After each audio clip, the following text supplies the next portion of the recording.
Cancer and Dragon people. I'm going to dive straight in with your reading this morning. How are you internally? Gosh, that's a lot of cards. These two are on their own. I'll take those. Okay, feeling defensive about something in the past with the Six of Cups and the Nine of Wands. And what's at the basis of this reading? Oh, sorry, how is that making you act? A new start. And the basis of the reading? Lovely. Ace of Pentacles. Something from the recent past. Disappointment. Shuffle those. And a potential outcome. Knight of Pentacles and the Page of Wands. That's a lovely combination of energies. I think you could get something done with that. And something coming up in the near future. Temperance. Your attitude. 2 cards. King of Wands and the Eight of Wands. Lovely. And your environment. 7 of Swords. It's interesting. I've just done Gemini, and they had that card in that position with something else. And your hopes and fears. Wow. King of Cups and the Tower. So I wonder what's going on in everyone's environment. And then the outcome. Page of Pentacles. Right. We have 3 majors. And it's about a new physical start. It's about something that you need to bring into the world. Could be a pregnancy, could be new health. But there's a lot of defensiveness. You're hiding something that you want to keep kind of quiet, keep close to your chest. What's that? And why have we got the 7 of Swords in both of your environments? I mean, it could just be a coincidence, but I wonder whether there's a feeling of being the larger context of what's going on in the world at the moment. Everything that one's seeing in the media is disempowering to some extent, which we know there's probably a level of truth to that. Yeah, I feel that that's a well-worn sort of trope at the moment. But okay, so internally, 6 of Cups and 9 of Wands. You're feeling defensive about something that you really, really love, and you're like the sentry that's protecting these two. That's what I'm seeing. So here at the back of the 6 of Cups, can you see there's someone guarding them from behind? And here you're the bouncer at the front. This very tender energy, this innocence, this sense of everything being right in the world is under attack. It could be something like, do you work in an industry that's threatened by AI? In which case you might be feeling a bit defensive if your content is being stolen by an AI facility. I don't understand enough, but you know what I mean. Are you under threat because of that? Is that why this environment thing is so sort of ubiquitous, or is it two readings? But it's just striking me that's quite unusual. Yeah, I wonder. But you're feeling very defensive and needing to look after some sort of purity within you. And how that makes you act is you're looking for a new way, a new rebirth in the way that you do something. So you've got the sun coming up, like Oz should come out any minute now. I'm seeing all the skull and crossbones, like he's a pirate. So maybe this is to do with AI, or maybe you're in a music industry or something. Do you see those on the rein of the horse, the skull and crossbone? It's not really about somebody mugging you off, this card. It's about rebirth, but it's interesting that I saw that. So, and maybe you are a musician, because look at that thing that this kid's got down at the bottom. It looks like some sort of musical instrument. She's holding her siblings. Again, they're reminding me a little bit about that, like that sibling energy that you've got inside. They're the ones that we need to protect in this new dawn. We need to bring them through with us. Like, okay, we understand that we're standing on the edge of a new dawn. We understand that AI is here, if that's what it's about. Or we understand that the world order is shifting by the minute and nothing feels certain. But there's some innocence here that needs to be protected, and there's some innocent qualities to yourself. And the important things still need to be in place, is the feeling that I'm getting. The king lying dead looks very peaceful. And then you've got a kind of moral figure in the bishop petitioning for some new fair start. It's interesting. And here we're talking about, how do we make money? How do we make physical opportunities in life?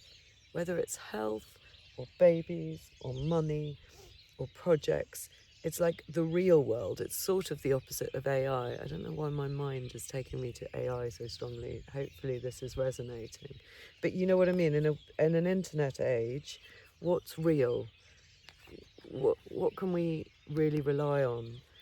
This is like the secret garden, I always think. That arch through. Can you see that? The roses are starting to grow on that arch over there. It's like one of those. It's sort of... So in The Secret Garden, it's a beautiful book that I read last year. Probably had all the story in my mind anyway, but I hadn't read the book. It's very old-fashioned. A lot of it's been criticised. I didn't find it as offensive as I thought I was going to. But it's about two very hurt little children being reschooled in the way of... so it is a bit like this, being reschooled in how to be re-enamoured and taught the value of wonder and awe by their surroundings and by a third child who's a bit older and some other characters. And they find this secret garden, which is the centre of it all, led to it by a robin. It's lovely. If you've got kids, or if you like whimsical... Oh, by the way, if you like children's literature, there's a really amazing book on children's literature, which I'll put a note in the link below, which is... The History of Children's Literature, and I took it out of the library. I don't have a copy. It's a great big thing. It's just been published in England, so I don't know if it's in America or wherever you're watching, but it's really, really, really good, and it's sort of interesting. Children's literature is interesting, isn't it? The reason I'm talking about it is that because we encapsulate so much that's important, along with some really strangely aggressive themes and transgressive themes in children's literature, but we're looking for a way to be able to have this connection to what's important and not have it swept away in this new era, whatever that means to you. And in the past, we've been a bit disappointed. There's the cups spilt and the 2 cups are behind. We need to concentrate on the fact that there's still some good to have around us.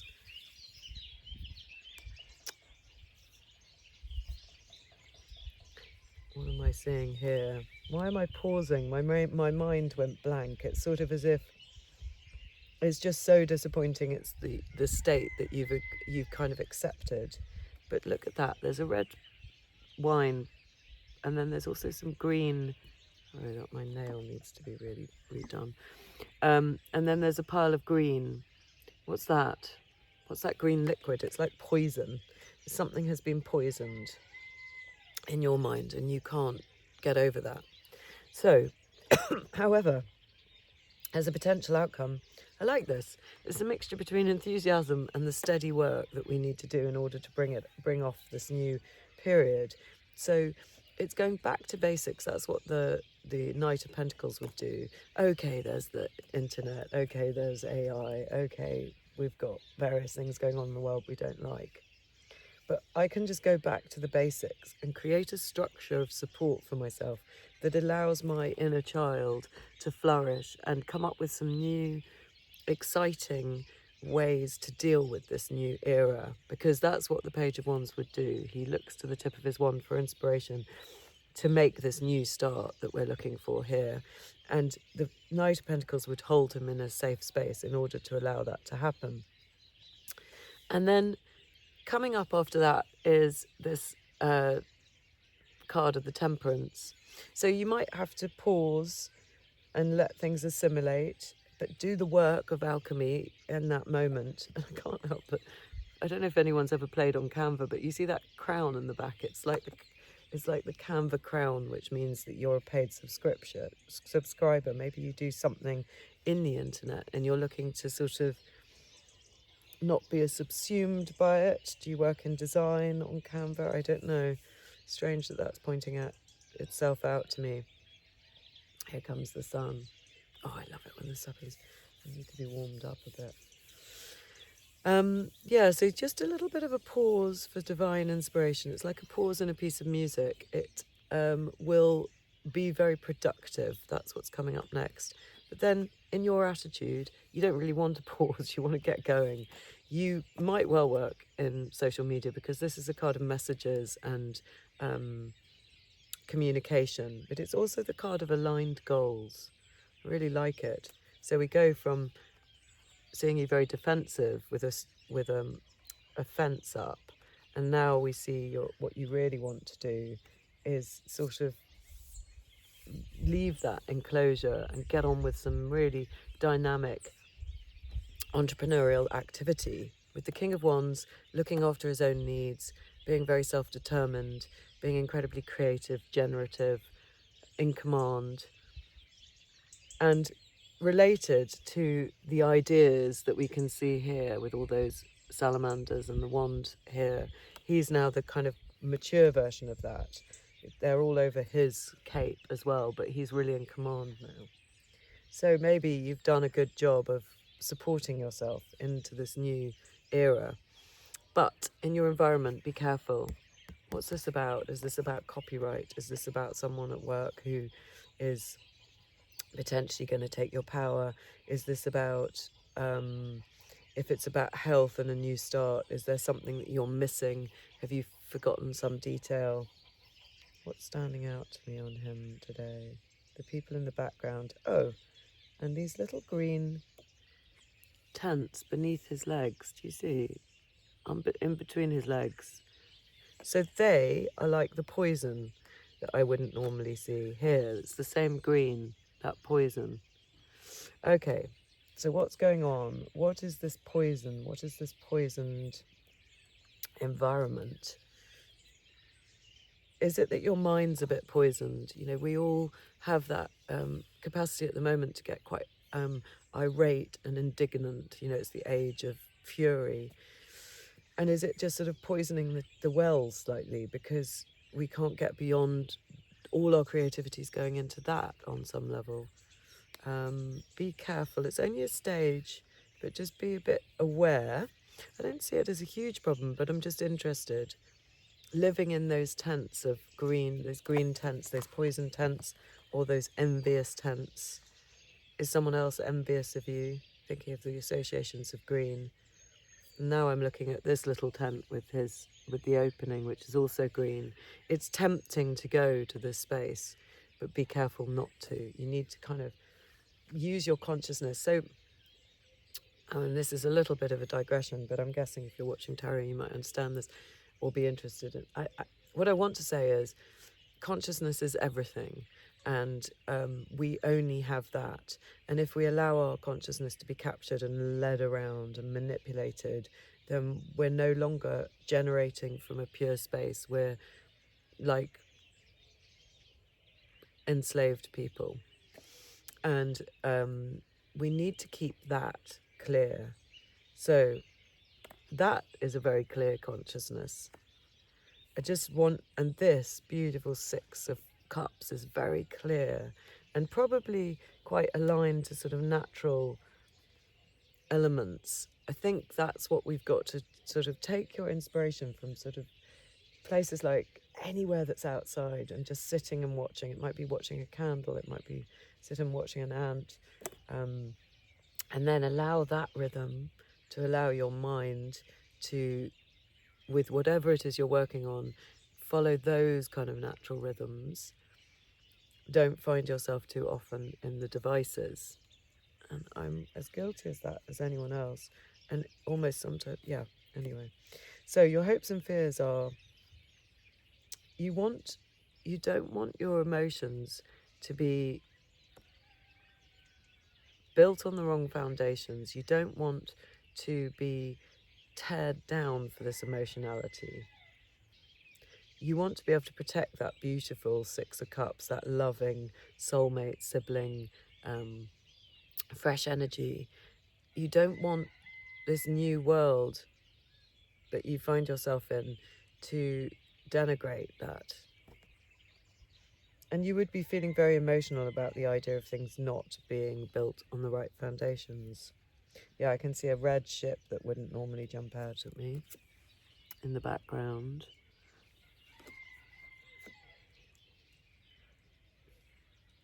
And yeah, everything burning. It's just a short, sharp shock, but you're feeling emotional about the idea of a short, sharp shock, and you want to be able to protect your emotions. I feel that strongly. You don't want them to be disallowed within this new space. And at the end, we have the Page of Pentacles, which is great.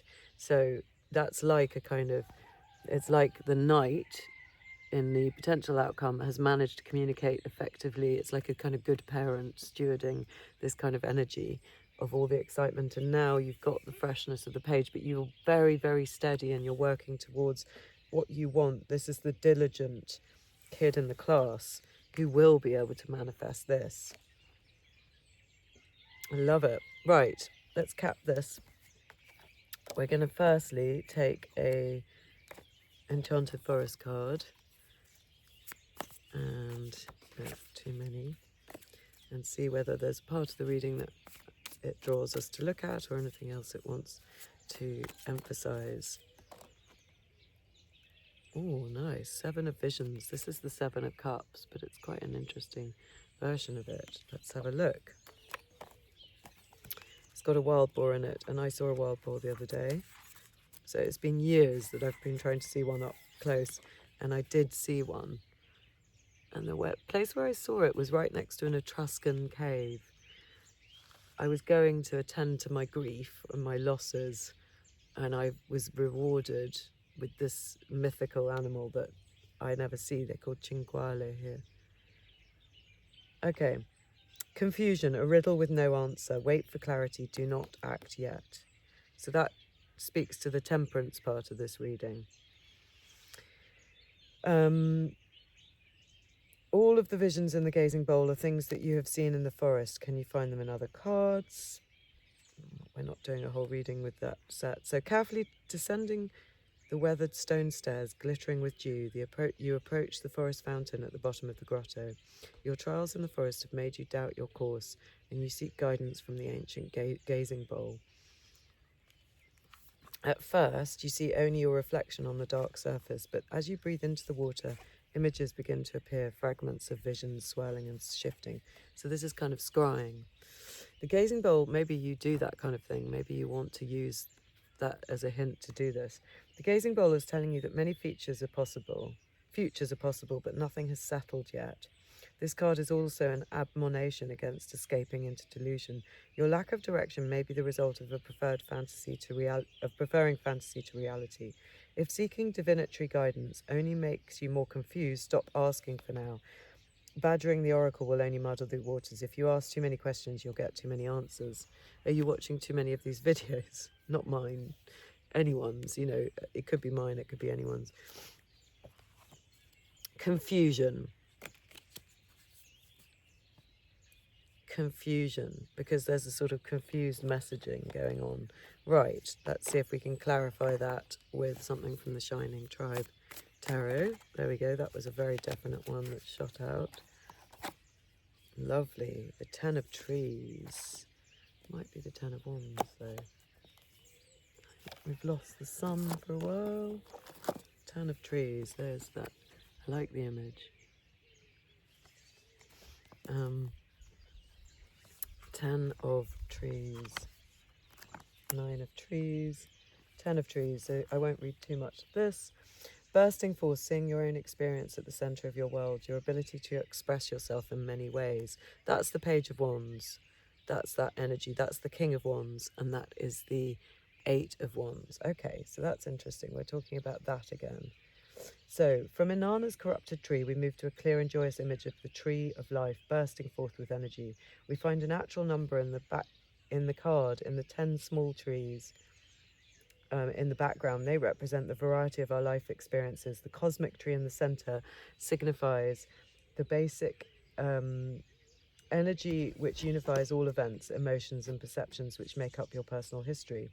The form of the tree recalls the tower. Okay, interesting. We're talking about the tower, suggesting an ecstatic union of the two cards. The tower ecstasy is that of revelation. In the 10 of revelation, okay. So what you feared or wanted was a revelation around your emotions, if we look at that definition. The tower ecstasy is that of revelation. In the 10 of trees, we see joys of daily life, when all things grow in harmony. The multicoloured pillars of the tree are also linked to the robes of such figures as the Fool and the Chariot. The wonders of the major arcana are ultimately just sensations if we can't bring them into the actual way we experience life and deal with its challenges, such as work, relationship, sorrow, and desire. The relationship between the major and minor cards is not really about greater and lesser, high or low. It's more about broad principles and actual events, about how we use our spiritual understanding. The tree stands in a series of concentric circles representing the solar system. These two form 10, for we have the sun, sort of energy for the suit, and the 9 planets, just as the fetus in the ace symbolized our own truth at the root of our actions. There's your Ace of Pentacles, your own truth at the root of the action. So here we have the solar system of all our past decisions and life events as the source of who we are and to become. And also I would say sort of your own truth relating to the truth, this new truth that we're walking into. At the top of the tree, the branches transform into spirits. There are 7, a number we traditionally associate with strong will and victory. The spirits symbolize consciousness as it grows out of experience. Oh my God, dare I say it? Is it AI becoming conscious? Consciousness as it grows out of experience. Consciousness is not a monolithic personality, but a range of selves with varied attitudes and perceptions. Through the course of the suit, the fetus of the ace has moved from the root of the tree to maturity at the topmost branches. It's saying, it's giving you encouragement and saying your quest is going to be good. You know, with what you're wanting to grow will end up as a tree, a mighty oak tree from an acorn. It's good. You're in the right place. Let's just have a little, and it's redirected my mind to think of the tower as a revelation around your emotions. Okay, so a little encouragement was reminding us that there is a death, because this is the minor to the death card in your attitude, reminding us that things, one way of the world is over, nothing we can do about that, and that the wheel of fortune is here, that we're moving forward, and that's just how it is. And any other encouragement, yeah, and you're going to love it. It's not as bad as you think. Here's another ace. You're actually going to love this new world. I love that as an ending. See you again soon.